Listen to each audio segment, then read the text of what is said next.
আসসালামু আলাইকুম। সবাইকে জাস্ট আইটি অ্যান্ড ইলুতে স্বাগতম। আজকে আমরা ষষ্ঠ শ্রেণীর আইসিটি প্রথম অধ্যায় অনুশীলনী সমাধান করব। এখানে প্রথম অধ্যায় অনুশীলনীতে নমুনা প্রশ্নে 8টি রয়েছে এমসিকিউ মানে বহু নির্বাচনী প্রশ্ন এবং 5টি রয়েছে সংক্ষিপ্ত প্রশ্ন। আর আমরা আজকে যে অনুশীলনী 5টি সংক্ষিপ্ত প্রশ্ন রয়েছে সম্পূর্ণ গাইডবিহীন একেবারে মূল বই থেকে আমরা এটা সমাধান করার চেষ্টা করব ইনশাল্লাহ। আজকে আমরা এই প্রথম অধ্যায়ে যা আমরা আজকে কমপ্লিট করব। তো সবাই হ্যান্ড নোট করার জন্য প্রস্তুত হয়ে খাতা কলম নিয়ে প্রস্তুত হয়ে নাও। শিক্ষার্থীবৃন্দ, স্কুল এবং মাদ্রাসা মানে দোনো স্কুল মাদ্রাসার পাঠ্য বই কিন্তু একই। আমি এখানে যারা গাইড ইউজ করবে মানে যারা গাইড অলরেডি আছে কিনে ফেলেছে সেখান থেকে পড়তে পারে। আর আমার ভিডিওতে প্রশ্ন সমাধান দেওয়া আছে, ধাপে ধাপে প্রতিটা অধ্যায়ের প্রশ্ন সমাধান থাকবে। যদি যারা ভালো লাগে তারা হ্যান্ড নোট করে এগুলো পড়তে পারে সম্পূর্ণ মূল বই থেকে, এবং আরও বিস্তারিত আলোচনা করা যেতে পারে। তো শুরু করা যাক। প্রথমে আমরা এই প্রথম অধ্যায় কি আছে কি বিষয়ে তথ্য যোগাযোগ প্রযুক্তি পরিচিতি প্রথম হচ্ছে এটা। তারপরে আমরা এখানে আমরা অনুশীলনী কি আমরা শিখবো। প্রথমে আমরা 1 নম্বর শিখবো অনুশীলনী সঠিক উত্তর। তারপর আছে এই অধ্যায় থেকে অতিরিক্ত সঠিক উত্তর। অনুশীলনীতে তো 8টা সঠিক উত্তর দেওয়া আছে, ওইটা সঠিক উত্তর আমরা আজকে তো জানবো। এর পাশাপাশি অতিরিক্ত আরো কিছু সঠিক উত্তর, যেমন 8টা সংখ্যক দিয়ে তো আসলে পরীক্ষা দিয়ে আসলে হবে না, আরো কিছু জানতে হবে। সম্পূর্ণ পাঠ্যবইয়ের আলোকেই মূলত রিডিং পড়লে উত্তরগুলো সবার কাছে সহজ ইজি হবে। আর যারা এই প্রথম অধ্যায়ে এই যে তথ্য যোগাযোগ প্রযুক্তি এই প্রথম অধ্যায় পুরোপুরি রিডিং করতে পারবে ফার্স্ট টু লাস্ট, তারা যে কোনো প্রশ্ন উত্তর সাজিয়ে গুছিয়ে দিতে পারবে এই অনুশীলনী প্রশ্ন উত্তর। তারপরে 3 নম্বর অনুশীলনী থেকে প্রশ্ন উত্তর, এটা পাঠ্য বই থেকে, আমরা গাইড ফলো করব না। আমার এখানে কোনো যে অনুশীলনীর যে সংক্ষিপ্ত প্রশ্ন রয়েছে এটা আসলে কোনো গাইড থেকে নেওয়া হয়নি, সম্পূর্ণ পাঠ থেকে নেওয়া হয়েছে, মানে মূল বই থেকে অ্যান্সারগুলো খুঁজে বের করা হয়েছে। প্রথমে আমরা আজকে জানবো অনুশীলনী সঠিক উত্তর। প্রথমে সঠিক উত্তরটি রয়েছে অনুশীলনী 8টা সঠিক উত্তর আমরা সলভ করবো আগে। প্রথম সঠিক উত্তর হচ্ছে কোন আবিষ্কারের ফলে তথ্য বিনিময়ে একটি নতুন জগতে পা দিয়েছে। এখানে 4টা অপশন আছে ক, খ, গ, ঘ। আমি শুধু সঠিক উত্তরটা বলে দিচ্ছি। ল্যান্ড ফোন, দেওয়া আছে ল্যান্ড ফোন। 2 নম্বরে কোনটি কারণে পৃথিবী বৈশ্বিক গ্রাম পরিণত হয়েছে। এখানে 4টা অপশন, আমি সঠিক উত্তর হচ্ছে খ নাম্বার ইন্টারনেট। টিক মার্ক দেওয়া আছে পাশে, সবগুলো পাশে যে সঠিক উত্তর থাকবে পাশে টিক মার্ক দেওয়া থাকবে সবুজ চিহ্নে। 3 নম্বর প্রশ্ন হচ্ছে সঠিক উত্তর এটিএম কার্ড ব্যবহারের ক্ষেত্র কোনটি। ঘ নাম্বার উত্তর হবে ব্যাংকিং। 4 নাম্বার যোগাযোগ সহজ করার জন্য ব্যবহার করা হচ্ছে ক, খ, ঘ। 4টার মধ্যে হচ্ছে গ নাম্বার উত্তর অপটিক্যাল ফাইবার। এই যে অপটিক্যাল ফাইবার, এটা উত্তর হবে। 5 নম্বর তথ্য যোগাযোগ প্রযুক্তি হলো নতুন হার্ডওয়্যার ও সফটওয়্যার উদ্ভাবন, পৃথিবীর যে কোনো স্থানে তথ্য পাওয়ার সুবিধা, তথ্য বিনিময়ে অবারিত সুযোগ। নিচে কোনটি সঠিক হবে। এখানে মূলত এই তিনটাই এক রোমান সংখ্যা দেওয়া আছে 1, 2, 3 তিনটাই সঠিক হবে। এই কারণে উত্তর ক, খ, ঘ থেকে এই ঘ নাম্বারটাই যে আমি কার্সার ধরে রেখেছি, ঘ নাম্বারটা টিক মার্ক দিয়ে রেখেছি।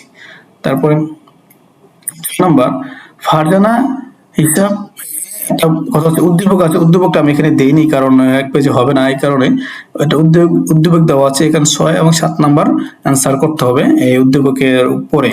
সে উদ্দীপকে থেকে প্রশ্ন করা হয়েছে, উত্তর সেখান থেকে দিতে হবে। ফারজানা হিসাব খোলার সময় আবেদনপত্রের নাম, জন্ম তারিখ, পিতা ও মাতার নাম, ঠিকানা, স্বাক্ষর ইত্যাদিকে আলাদাভাবে কি বলা হয়। এটা মূলত উপাত্ত, গ নম্বর উত্তর উপাত্ত। তারপর আমরা 7 নম্বরে যাই। ব্যাংক থেকে দ্রুত টাকা তুলতে ফারজানা কোনটি ব্যবহার করবে। ঘ নম্বর এটিএম কার্ড। এটিএম কার্ডে দ্রুত টাকা তোলা যায়। তো 8 নম্বর প্রশ্ন হচ্ছে আমাদের দেশের কৃষকরা তাদের সমস্যার সমাধানে তুলনামূলকভাবে বেশি সহায়তা পেতে পারে কোন প্রযুক্তিতে। এখানে উত্তর হবে খ নম্বর মোবাইলে, কারণ মোবাইল খুব সহজেই সবকিছু পাওয়া যায়। হ্যাঁ, তো সেক্ষেত্রে উত্তর খ নম্বর হবে। এই ছিল মূলত অনুশীলনী, প্রথম অধ্যায়ের অনুশীলনী 8টা সঠিক উত্তর। এখন আমরা আর অতিরিক্ত 15টি সঠিক উত্তর জানবো, যা পরীক্ষায় আসার উপযোগী। এরকম 15টি জানবো, আরো আরো বের করা যাবে। যারা রিডিং পুরো অধ্যায় ভালোভাবে পড়বে, সবাই পড়বে আশা করি, সবাই পড়লে তাহলে উত্তর আরো আরো দিতে পারবে, মানে প্রশ্ন যেভাবে হোক না কোনো অ্যান্সার করা সহজ হয়ে যাবে। তো আমি 15টি গুরুত্বপূর্ণ বা আমার কাছে যেগুলো মনে হচ্ছে পরীক্ষা আসার মতো বা এখান থেকে সঠিক উত্তর বের করা যায়, এরকম 15টা, শুধুমাত্র 15টা বের করেছি আমি, আরো চাইলে বের করা যাবে, সমস্যা নেই। তো আমি প্রথমে প্রথম সংক্ষিপ্ত আছে, তথ্য সংরক্ষণ আদান প্রদান প্রযুক্তিকে কি বলে? উত্তর গ নম্বর, তথ্য প্রযুক্তি। 2 নম্বর, মাসুমের বাবা সাগরে ঝড়ের খবর কোন যন্ত্রে পান? উত্তর হবে গ, রেডিও। 3 নম্বর, স্ট্রবেরি চাষ সম্পর্কে কৃষক হাসান কোথা থেকে তথ্য পান? এটা উত্তর হবে গ নম্বর, পত্রিকা, এই যেটা। তারপরে ফাতেমা পরীক্ষার ফলাফল কিভাবে জানতে পারে?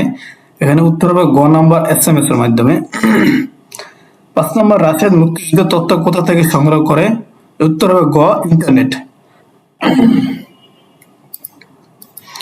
6 নম্বর, বড় পর্দা খেলা দেখানোর জন্য কোন প্রযুক্তি ব্যবহৃত হয়?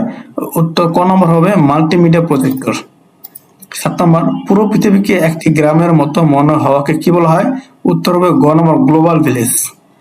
8 নম্বর আছে, তথ্য ও যোগাযোগ প্রযুক্তিকে বাস্তব রূপে দিতে সবচেয়ে বেশি সাহায্য করেছে ক নম্বর, ডিজিটাল ইলেকট্রনিক্স। 9 নম্বর, উপাত্ত ও প্রেক্ষাপট মিলিয়ে কি তৈরি হয়? উত্তর খ, তথ্য। 10 নম্বর, তথ্য বিশ্লেষণ করে কি পাওয়া যায়? জ্ঞান। ক নম্বর উত্তর হবে জ্ঞান। 11 নম্বর, আধুনিক চিকিৎসা ব্যবস্থায় ICT একটি উদাহরণ। ক নম্বর, টেলিমেডিসিন। তারপর 12 নম্বর, কৃষকদের সমস্যার সমাধানে সাহায্য করে। ক নম্বর উত্তর, কৃষি কল সেন্টার। 13 নম্বর, দূর থেকে রোগীর চিকিৎসা দেওয়াকে কি বলা হয়? টেলিমেডিসিন। এই টেলিমেডিসিন উত্তর দুই, আরেকটা 11 নম্বর 13 নম্বর উত্তর সেম। 14 নম্বর, অনলাইনে পণ্য কেনাবেচা কি বলা হয়? E commerce. খ নম্বর উত্তর, ই কমার্স। 15 নম্বর, অফিসের কাজে ICTর মাধ্যমে পরিচালনাকে কি বলা হয়? গভর্নেন্স। ই গভর্নেন্স। ক নম্বর উত্তর হবে। তো আরো চাইলে আরো 15 বের করা যাবে, তো আসলে অনেক লেন্দি হয়ে যাবে। আমি মূলত এটা দেওয়ার উদ্দেশ্য হচ্ছে গিয়ে যে প্রথম পদ্মা পুরোটা যারা পড়বে তারাই কিন্তু 15টা না, আরো 30টা বের করতে পারবে। আমার কথা হচ্ছে পাঠ ভালো করে পড়তে হবে, রিডিং পড়াটা ভালোভাবে পড়তে হবে, বুঝে শুনে পড়তে হবে। সাথে একটা রাবার পেন্সিল নিতে হবে, যে লাইনটা মনে হয় যে কোনো প্রশ্ন একটা সঠিক উত্তর বানানো যাবে এটা দিয়ে, সেখানে একটা মার্ক করে রাখতে হবে নিচে পেন্সিল দিয়ে। আবার যদি মনে হয় যেটা করা যাবে না, তখন রাবার দিয়ে এটা মুছে ফেলতে হবে। তো পেন্সিল এবং রাবার সাথে নিয়ে যে রিডিং পড়বে তার পড়াটা খুব সুন্দরভাবেই হবে আশা করা যায়, এবং তার পড়াটা মাথায় দ্রুত মানে ক্যাচ করবে এটা বলা যায়। তো যাই হোক, আমরা এখন জানবো সংক্ষিপ্ত প্রশ্ন নিয়ে। এখন আমরা সংক্ষিপ্ত প্রশ্ন উত্তর, যে অনুশীলনীতে 5টা সংক্ষিপ্ত আছে, এই 5টা সংক্ষিপ্ত প্রশ্ন। প্রথমটা হচ্ছে, বর্তমান পৃথিবীকে গ্লোবাল ভিলেজ বলা হয় কেন? এটা হচ্ছে প্রথম প্রশ্ন। এখানে উত্তর সংখ্যা পার্ট 2, মানে আমি আগে বলেছিলাম যে আমার প্রশ্নের উত্তরগুলো আমার কোনো গাইড বইয়ের সাথে মিলবে না, হুবহুব মিলবে না, কারণ শব্দ তো মিলবে কিছু কিছু, বাট পুরোপুরি মিলবে না, কারণ আমি সম্পূর্ণ পাঠ থেকে নিয়েছি এবং কোন পাঠে উত্তর দেওয়া আছে সে সংখ্যাটা দেওয়া আছে, মানে উত্তর পাঠ 2। এই প্রথমত 1 থেকে 8টা পাঠ আছে, 8টা পাঠের ভিতরে এই উত্তর গুলো সাজানো আছে। তো 2 নম্বর পাঠ থেকে আমি উত্তরটা নিয়েছি। তো এটার উত্তর হচ্ছে, তথ্য যোগাযোগ প্রযুক্তির উন্নতির ফলে পৃথিবীর যে কোনো প্রান্তের মানুষের সাথে খুব সহজে যোগাযোগ করা যায়। ইন্টারনেট, মোবাইল ও অন্যান্য প্রযুক্তির মাধ্যমে মুহূর্তের মধ্যে তথ্য আদান প্রদান সম্ভব। তাই পৃথিবীকে এখন একটি গ্রামের মতো মনে হয়, এই জন্য পৃথিবীকে গ্লোবাল ভিলেজ বলা হয়। এক নম্বর উত্তর, আমি খুব সুন্দর চাললাম হয়ে গেল। গাইড অথবা, আর আমি গাইড দেখিও না উত্তরের কিরকম আছে, বাট আমার কাছে এতটুকু মনে হচ্ছে যথার্থ, এতটুকু আমি সাজিয়ে গুছিয়ে দিতে পেরেছি। তারপর 2 নম্বর প্রশ্ন হচ্ছে, উপত্যকার সাথে প্রেক্ষাপটের সম্পর্ক কি? উত্তর সংখ্যা পার্ট 3 দেওয়া আছে। উপাত্ত একা থাকলে তার কোনো নির্দিষ্ট অর্থ থাকে না, কিন্তু যখন উপাত্তের সাথে কোনো ঘটনা বা পরিস্থিতির ব্যাখ্যা যুক্ত হয় তখন সেটি অর্থবহ হয়ে ওঠে, তখন উপাত্ত থেকে তথ্য তৈরি হয়। তাই উপাত্ত ও প্রেক্ষাপট মিলে তথ্য গঠিত হয়। 3 নম্বর প্রশ্ন হচ্ছে, তথ্য যোগাযোগ প্রযুক্তির ব্যবহার শিশুদের শারীরিক ও মানসিক স্বাস্থ্যের উপর কিভাবে নেতিবাচক প্রভাব ফেলেছে। উত্তর সংবাদ পাঠ 4। শিশুরা দীর্ঘ সময় কম্পিউটার বা মোবাইলে গেম খেললে শারীরিক খেলাধুলা কমে যায়, এতে তাদের শরীরের স্বাভাবিক বৃদ্ধি ব্যাহত হয়। পাশাপাশি অতিরিক্ত প্রযুক্তি ব্যবহারে মানসিক সমস্যা ও সামাজিক বিচ্ছিন্নতাও দেখা দিতে পারে। আরো কিছু বাড়ানো যায়, চাইলে তোমরা পাঠ উত্তর সঙ্গে যে পাঠ মানে 4 নম্বর পাঠ থেকে চাইলে তোমরা একটু সাজিয়ে গুছিয়ে লিখতে পারবে।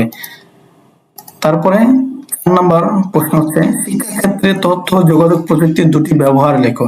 এখানে দুটো ব্যবহার উত্তর 5 থেকে নেওয়া হয়। সেখানে প্রথমত আইসিটি ব্যবহার করে মাল্টিমিডিয়া মাধ্যমে শিক্ষাকে আরো আকর্ষণ করে, এটা হচ্ছে 1 নম্বর, মানে ক নম্বর দেওয়া যেতে পারে।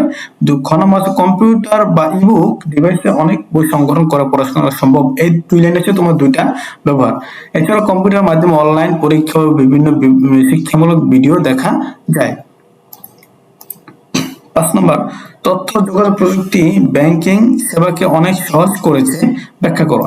এটা চাইলে একটু অনেক বড় করে লেখা যায়, বাট আমি খুব ছোট করে দিয়েছি এটা। আর যে উত্তর সংগত মানে উত্তর সংগত পার্ট 6 দেওয়া আছে, মানে কিভাবে কি ব্যবহার আরো, কারণ ব্যাংকিং ক্ষেত্রে তো আরো অনেক ক্ষেত্রে ব্যবহারটা অনেক সহজ এবং অনেক ক্ষেত্রে অনেকভাবে করে থাকে।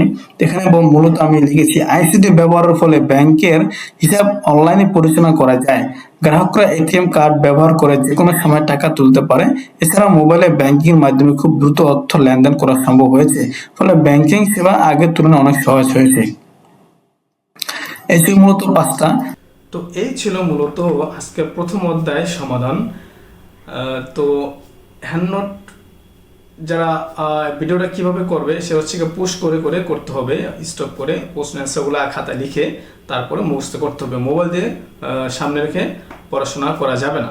আগে মোবাইল দিয়ে ভিডিওটা স্টপ করে তারপর প্রশ্নগুলো খাতা উঠাতে হবে হ্যান্ডনোট আকারে। দেখা যাচ্ছে প্রতিটা বিষয় হ্যান্ডনোট করে থাকা ভালো। দেখা গেছে আমার এই বিষয়টা গাইড থেকে কঠিন হয়েছে আমি অনলাইন ক্লাস থেকে বা অন্য কোনো মাধ্যম থেকে আমি সহজ করে পড়তে পারি। এই চিন্তাধারা যাদের আছে তারাই হ্যান্ডনোট তৈরি করতে পারে। যে কোনো বিষয় আমি আইসিটি বিষয় দিচ্ছি, এই থাকতে পারে অন্য অন্য আরও আদার্স বিষয়। আমি চেষ্টা করবো অন্য অন্য আরও বিষয় এগুলো সমাধান দিওয়াও ধীরে ধীরে চেষ্টা করব। তো আজকের মতো এই প্রথম অধ্যায়ে সমাধানটা আমরা কমপ্লিট করলাম। আবার পরবর্তী ক্লাসে আবার দ্বিতীয় অধ্যায় আমরা কমপ্লিট করব। তো সকল শিক্ষার্থীবৃন্দ ভালো থাকবে। আর কোনো অংশ যদি একটু মানে বুঝতে সমস্যা হয় সেক্ষেত্রে কমেন্ট করবে, আমি চেষ্টা করব কমেন্টে অথবা কমেন্টে বুঝিয়ে দেওয়ার জন্য। তো আজকে পর্যন্তই। আল্লাহ হাফেজ।